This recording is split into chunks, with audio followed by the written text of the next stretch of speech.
Hey everybody, and welcome to another RCT2 review. Today we're continuing our head-to-head 10 review series, going through round number 3 and the second part in match number 2. This is the Evergreen Gardeners, the Yards. The Yards is built by Hydroportal at 50%, barnNID at 45%, and RWE at 5%. So a good trio of builders on this one.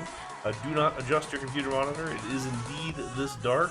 The palette was definitely a point of contention, I suppose, in some of the comments. And it is awfully dark. To be fair, I did close my blinds to do this review so that I could actually see a little bit better.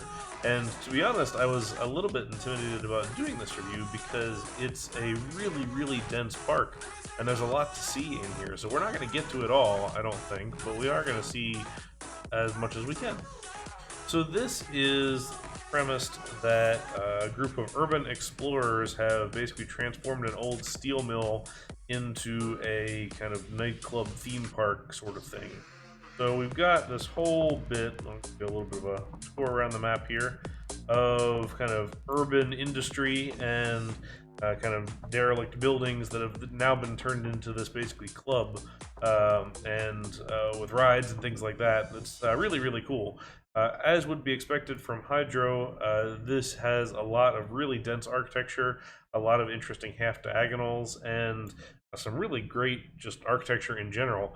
I think it does end up being fairly busy, so it's somewhat hard to read at times, which is a little bit of a shame because I'd really like to spend more time looking at these buildings. But let's just dive right into it and kind of pick some buildings here. You maybe saw at the beginning here, there was the skate park that guests are entering through kind of a little hole in the fence almost here into the yards, I guess. But we get straight away into these really great buildings. This RS steel roof object is one of those that I feel like is one that's got a lot of texture but rarely blends well with other game objects, and it's used really, really well here in my opinion. I love too the light yellow in all the windows, so it kind of has that nice warm glow to it, and the use of the string lights here over top of everything. So these are really, really nice to kind of give this a kind of cool party vibe and everything else. So we've got all these different buildings with some containers here and some, just old industrial parts and pieces like this big tower here and everything. Lots of fun names for clubs, like here's the Hot Bird, here is the Love Lust, or Lust Love, I don't know. And on the other side, I believe there was another one or two. So this is the Boathouse here. This is the Old Cow up here. I do get some of the new Disney World, Disney Springs vibes to some of the architecture, which in general was kind of meant to be a little bit of urban reuse or industrial reuse as well. Lots of half diagonals, like I said. Really like the use of the railway here. There's railway tracks kind of embedded in the main pathways. You see that kind of all over the whole map, and we've got a couple of trains here. So this one is just called Jeff and Larry. I assume one of these guys is Jeff.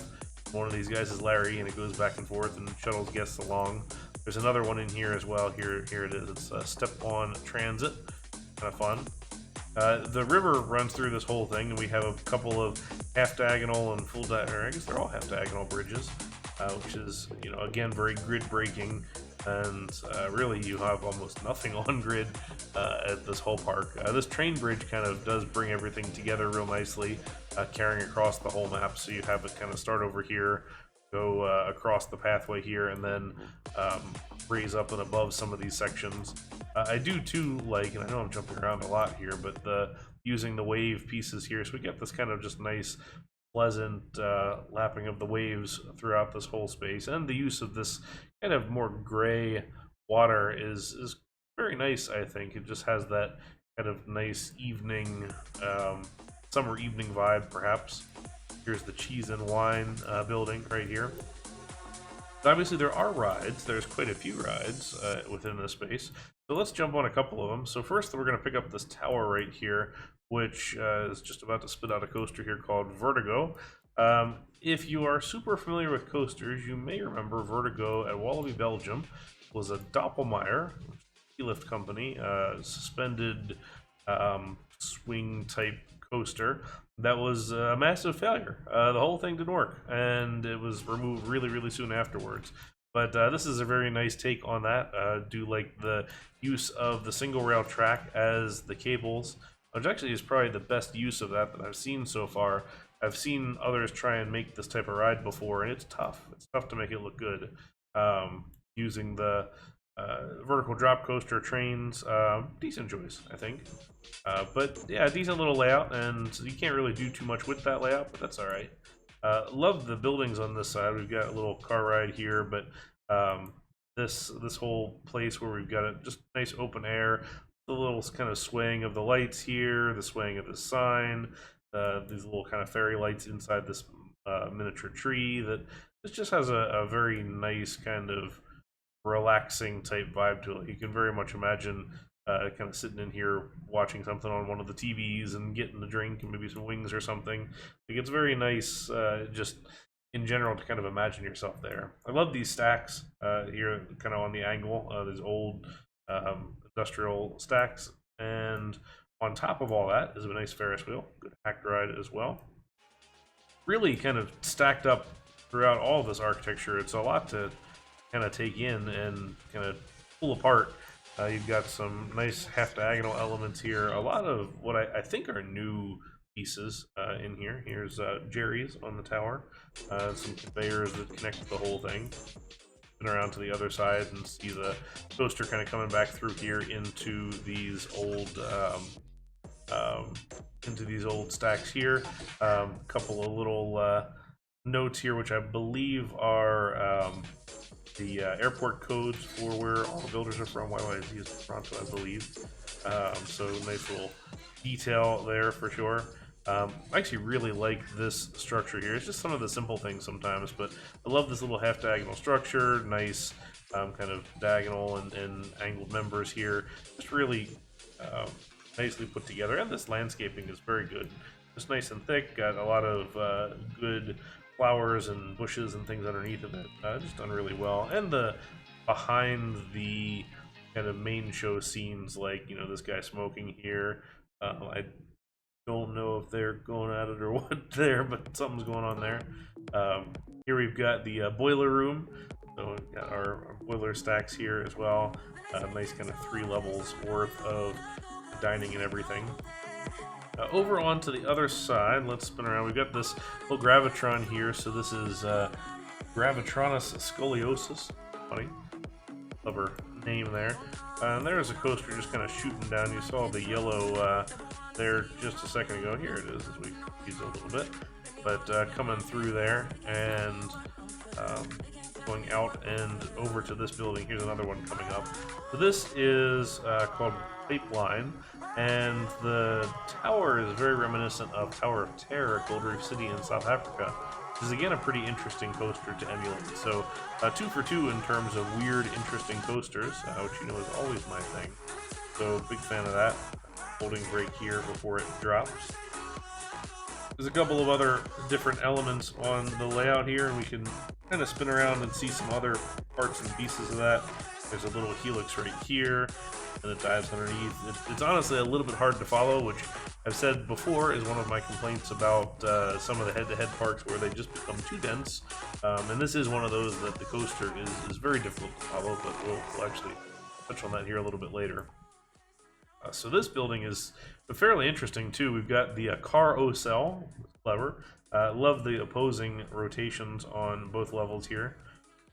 We've also got this old factory inventory scrap that's kind of coming around on this side, all these spinning gears and everything. Almost kind of has a paddle wheel steamer vibe to it with the fan blade here that's spinning on the sides. Kind of a neat design. Again, I do like the unique kind of clever rides. Speaking of clever rides, here's a log flume, but not in water. So this is called the Belt, and it's carrying through using the Ruby's conveyor belt, actually, I believe, from a while ago. So you can see it's one train, 254 cars, and it's just a bunch of the 0 cars from the corkscrew. I think maybe it was custom, but makes it look like a continuous conveyor belt, which I think is pretty darn cool. And you can see that coming up through here as well. Got this drop tower here that drops into this nice little hole in the pathway. I do love the look of that drop tower with the lattice. This building here specifically reminded me of Disney Springs. I think this is Wine Bar George at uh, New World, which I don't know if that's the reference, but it sure looks like it. Really, really beautiful looking building here. I love the overhang. I love the metal fencing here with the lights and the verticals. Everything just really, really nicely done across the whole thing. There is one more coaster here to pick up. So this blue one here is called Machinist Volta, and it is a launched B&M flying coaster.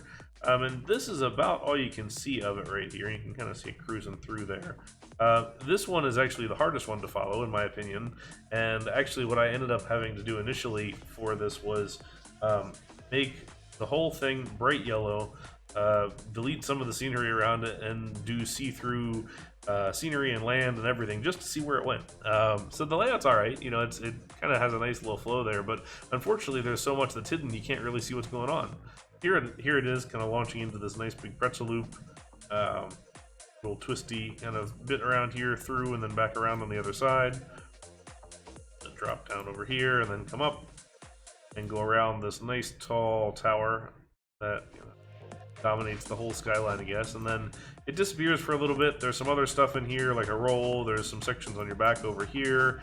There's a helix of some kind on this side, and lots of other little bits. We mentioned in our review of Verb, the little elevator here that we've seen used everywhere.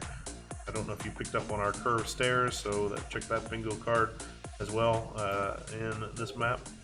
And here's a couple more little train cars and things like that. A couple of bars down here, down below. So there's a lot of layering going on with this. I do like the way that this bridge leads into this half diagonal bridge, which leads into some of the other sections here. So there's a lot to actually see as you go digging through the whole thing, but you really got to get into it and kind of peel apart different sections of it, because I feel like there's a lot that's easily missed in here just because the detail is so layered in. I think the palette and some of the kind of density of this ended up costing them the win. They did lose out to Verb, but I was pretty impressed with this park regardless. I always do like Hydro and barnNID's work. There's just a lot of detail. It's just a little bit of room to breathe. I think this is really, really nice. Well, nicer than it is currently. It is really kind of quite nice the way that it came together, and architecturally specific. I feel like, as I need inspiration for industrial type buildings, this is going to be the place I'll look. So you should definitely download this park and take a look for yourself. There's a lot that I didn't get to, and you should really dig into it just because there's a lot to see and just enjoy. I'll put a link in the description. You do need to open RCT to view this. That'll be there as well. Next up, we're going to go into round 3 and match number 3. So stick around for that. We'll catch you in the next one. See you later.